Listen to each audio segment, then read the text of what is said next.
পটল এমন চাষ, এই চাষে ব্যাপক হারে গাছের পোকার আক্রমণ দেখা যায়।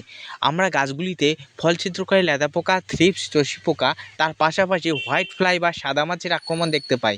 এই হোয়াইট ফ্লাই বা সাদা মাছি আমাদের গাছের ডগের পাতার রস শোষণ করে, গাছকে ভাইরাস লাগা করে, ধীরে ধীরে গাছ তুলসী লাগা হয়, গাছগুলি পাতা হলদে ভাব হয়ে নষ্ট হয়ে যায়।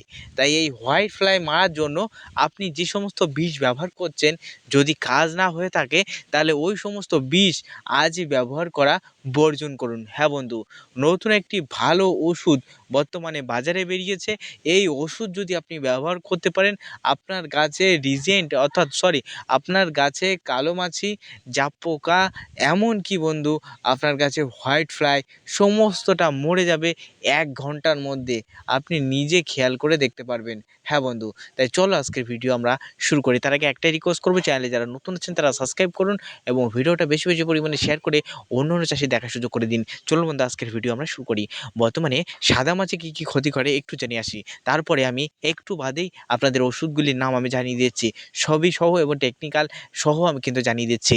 বন্ধু, সাদা মাছি ইহা ডগের কচি পাতায় বসে ধীরে ধীরে রস শোষণ করে থ্রিপস এবং চষি পোকার মতো কাজ করে থাকে। অর্থাৎ থ্রিপস এবং চষি পোকার মধ্যে সাদা মাছি অন্যতম পোকা, যা পটল গাছের পাতার নিচে বসে রস শোষণ করবে, এমনকি সেই পাতাগুলির রস শোষণ করে খেয়ে একেবারে ডোককে কিন্তু কুঁকড়ে নষ্ট করে দেবে, ছোট পাতাও কিন্তু নষ্ট হয়ে যাবে।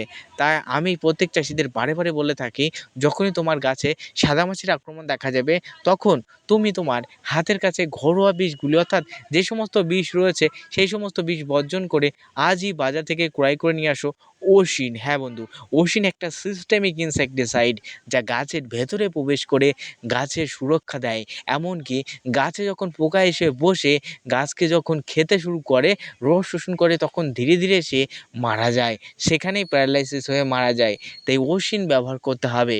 এবং এই ওশিনের সাথে আমরা যদি সিনজেন্টা কোম্পানির শেষ এই বিষটা যদি ব্যবহার করতে পারি, ইহাও কিন্তু থ্রিপস, চষি পোকা বা সাদামাছির ব্যাপক কাজ করে থাকে, যা আপনার গাছের সাদামাছি 1 ঘন্টার মধ্যে মেরে ফেলতে সক্ষম। তাই ওশিন অথবা শেষের মধ্যে যে কোনো একটা বিষ ব্যবহার করবেন। হ্যাঁ, ওশিনের কিন্তু 5 থেকে 10 গ্রামের প্যাকেট পাওয়া যায়, শেষেরও কিন্তু আপনি কিন্তু মিনিমাম 50 গ্রামের প্যাকেট পেয়ে যাবেন। সেটা ক্রয় করে আজই গাছে স্প্রে করা শুরু করুন। এছাড়াও সিনজেন্টা কোম্পানির নানান বিষ বাজারে অ্যাভেলেবেল রয়েছে, তার ভিতরে চেস আমার ভালো লেগেছে, আমি ব্যবহার করেছি, কাজ পেয়েছে, তাই সেই তথ্য তোমাদের মাঝে দিলাম। তাই যাদের গাছগুলিতে প্রচুর হারে সাদামাছির আক্রমণ বা অ্যাটাক দেখা দিচ্ছে, তারা আজই সিনজেন্টা কোম্পানির শেষ এবং ওশিন দুটোর ভিতরে যে কোনো একটা ব্যবহার করুন। ওশিনের পরিমাণ প্রত্যেক 10 লিটার মিনিমাম প্রত্যেক 10 লিটারে 7 গ্রাম দেবেন, এবং যদি আপনার 15 লিটার ঢপ থাকে তাহলে মিনিমাম 10 গ্রাম দেবেন, এর বেশি দেওয়া লাগবে না। সিস্টেমিক ওষুধ গাছের ভেতরে প্রবেশ করবে এবং একেবারে গাছকে ভেতর থেকে শক্তিশালী করবে। পোকা ঘাসে অর্থাৎ কাছে আসলেই 1 সপ্তাহ পর্যন্ত এর অ্যাকশান থাকবে। পোকা কাছে আসলেই রস শোষণ করলে সে সঙ্গে সঙ্গে মারা যাবে। বুঝতে পেরেছো? আর শেষও কিন্তু শক্তিশালী একটা ওষুধ, ইয়া কিন্তু স্প্রে করলেন পোকার গায়ে লাগবে এবং সঙ্গে সঙ্গে কিন্তু 1 ঘন্টার ভিতরে পোকা ছটফট করে মারা যাবে, যা আপনি কিন্তু নিজে খেয়াল করে দেখতে পারবেন। তাই প্রত্যেক চাষিকে বলবো, একবার ওশিন একবার চেস দিয়ে আপনার পটল গাছের সাদামাছিকে মেরে আপনার গাছকে সুস্থ সবল রাখুন।